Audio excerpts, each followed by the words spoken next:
1942 সাল 19তম ঋত্বিক অধিবেশন। শ্রী শ্রী ঠাকুর সকালে তাসুতে বসে আছেন।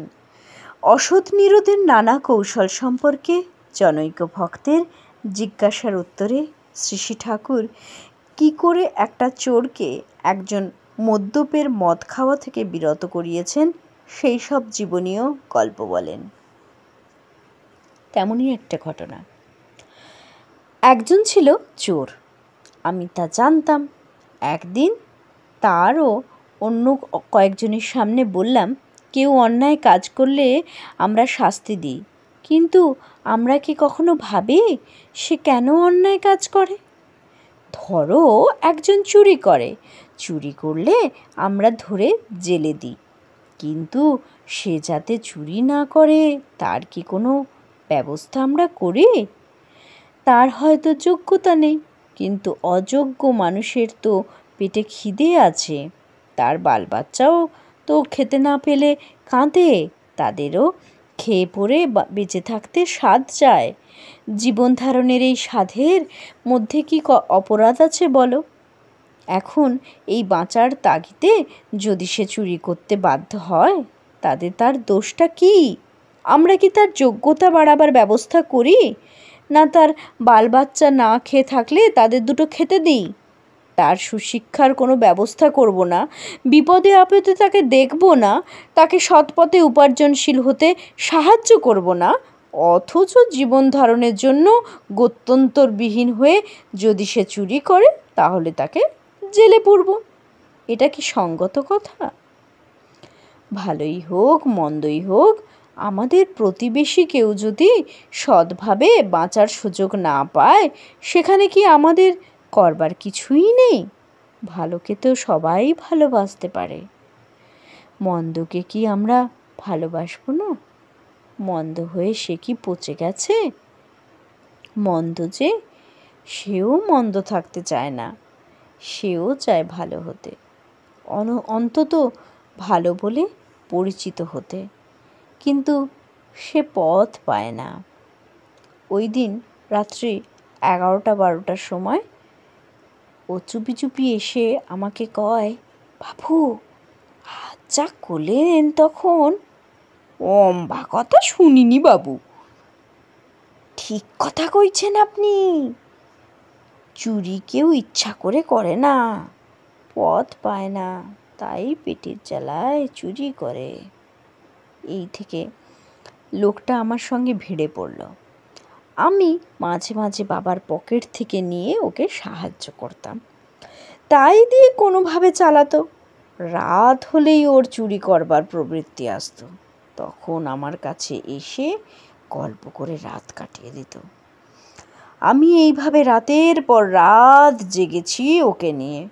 পরে একদিন এসে আমার পা চেপে ধরে বলল, বাবু আমার কথা কবেন না, আপনি যে এমন মানুষ, আপনার বাড়িতেও আমি চুরি করেছি, তার কিছু নেই, আছে মাত্র কয়েকখানা পাথরের ও কাঁসার তালা, আপনি এইগুলি নেন বাবু।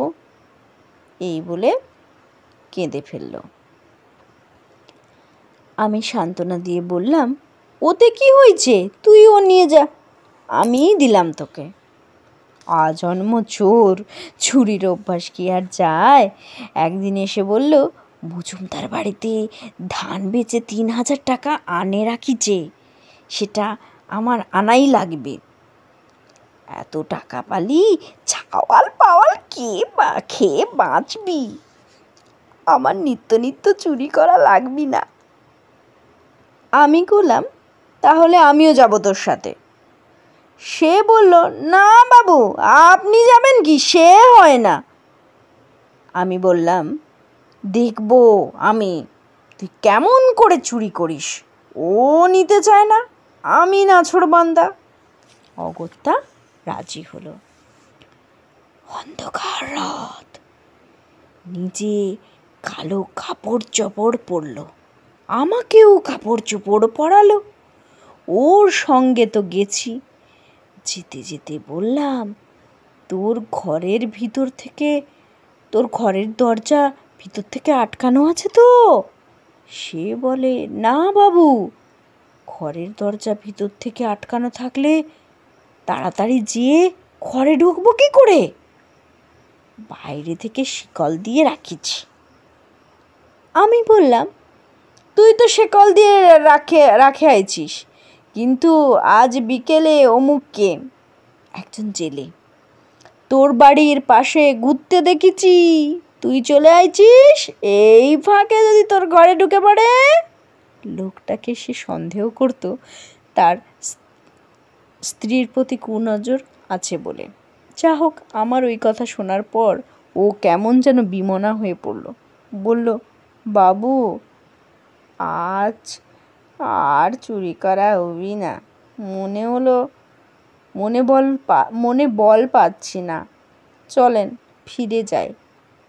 ও যত ফিরে আসতে চায় আমি তত জিদ করি, কেন যাবি না, চল। কিন্তু কিছুতেই গেল না। ওই দিন ওর কেমন মাথায় ঢুকে গেল, আমি যেমন মানুষের সর্বনাশ করি, মানুষও তেমনি আমার সর্বনাশ করতে পারে। পরেও আসতো আমার কাছে, মেলামেশা কথাবার্তার মধ্য দিয়ে এইটে বুঝল চুরি চিরদারিদ্র্যের পথ। ওতে অভাব খোঁজে না, অভাব অথচ স্বভাব নষ্ট হয়। আর চুরি করায় প্রয়োজন মেটে না সারা জীবনেও, সব সময় ভয়ে ভয়ে থাকতে হয়। সমাজে কোনো সম্মান থাকে না, ছেলে পেলেগুলোও খারাপ হয়। এই সব বুঝে সে চুরি একেবারে ছেড়ে দিল। যখন অভাব হতো আমাকে বলতো, আমি সাহায্য করতাম। পরে সে খুব বিশ্বাসী হয়ে উঠেছিল। তার কাছে যত টাকাই দেওয়া থাক না কেন, সে তার একটা পয়সাও হাত দিত না। আবার চলা বলা দেখে লোক চিনত খুব, আমাকে সাবধান করে দিত। বলতো, দাদা ঠাকুর, ওই যে লোকটা দেখতেছেন, সাবধান, ও ভালো না। প্রায়ই দেখতাম ও যা বলতো তা ঠিকই। ও আমাকে দাদা ঠাকুর বলে ডাকতো। হেমকবি যে অত বড় মাতাল ছিল, আমি কিন্তু তাকে কোনোদিন মদ ছাড়তে বলিনি। নিজ হাতে মদ খেতে দিয়েছি কত। মাঝে মাঝে আক্ষেপ করে বলতো, ঠাকুর, আমি কি মদ ছাড়তে পারবো না, এমন বিশ্রী নেশা। আমি বলতাম, আপনার মদ ছাড়া লাগবে না, মদই আপনাকে ছেড়ে যাবে। জানতাম ছাড়তে বললে আরও রোগ বেড়ে যাবে, তাই কখনো ছাড়তে বলিনি। কিন্তু পরে নাকি বলতো, মদ খেলে মাথাটা কেমন হয়ে যায়। ঠাকুরের এমন মধুর কথা তার উপভোগ করতে পারিনি। সরে মানি ধা মদনি দসা সরনি পদ ধপ মগ পরি সরে ধপ রে মা।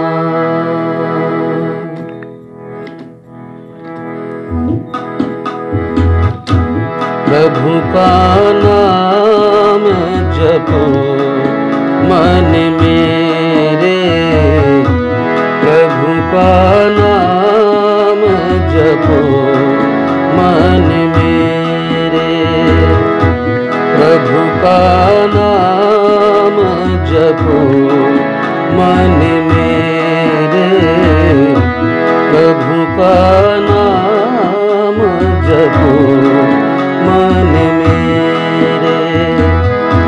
दूरी कर वही संकट तेरे, दूरी कर वही संकट तेरे, दूरी कर वही संकट तेरे। हरे राम राम राम हरे हरे, हरे कृष्ण कृष्ण कृष्ण हरे हरे। प्रभु का नाम जपो मन मेरे, प्रभु का नाम जपो मन मेरे, प्रभु का नाम जपो मन मेरे, प्रभु का नाम जपो मन मेरे।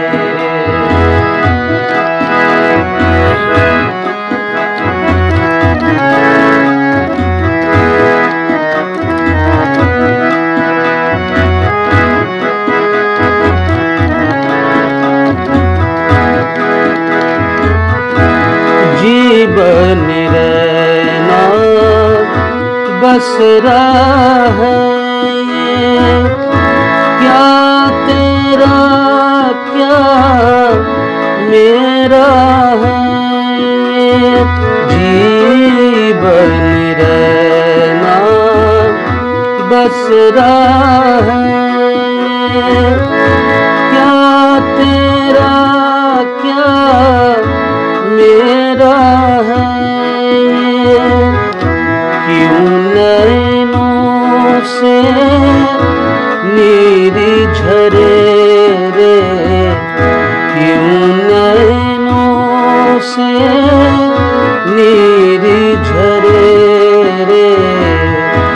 दूर करे वही संकट तेरे, हरे राम राम राम हरे हरे, हरे कृष्ण कृष्ण कृष्ण हरे हरे।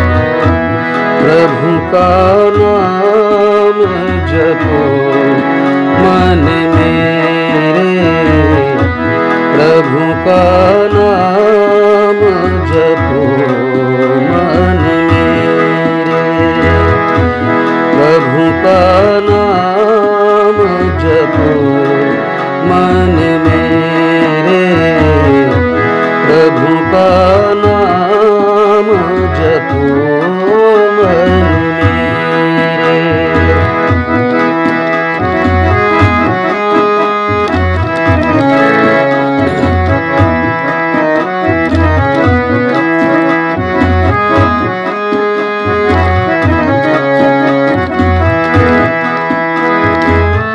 पिंजरा जब खुल जाता है,